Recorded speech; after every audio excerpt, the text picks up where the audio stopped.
Volevo testare la vulnerabilità del sito, non avevo fini o motivazioni politiche. Si è difeso così davanti agli investigatori che si sono presentati alla porta di casa per la perquisizione Luigi Gubello, lo studente di 26 anni della facoltà di matematica dell'Università di Padova, accusato di essere l'hacker che lo scorso 2 agosto ha violato la piattaforma Rousseau, il sistema per le votazioni online e le attività politiche del Movimento 5 Stelle.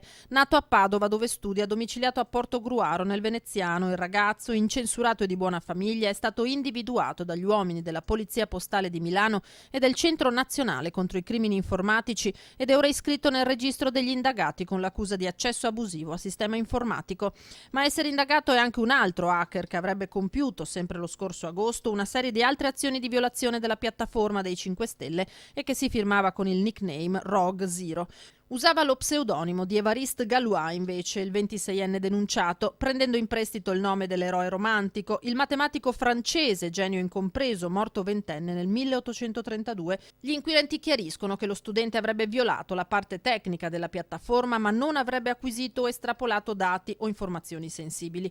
Questa pagina non è un attacco politico, è stata pubblicata solo con l'intento di rendere trasparente e semplice una questione importante. I dati personali di molte persone erano ottenibili a causa di una vulnerabilità presente nel sito.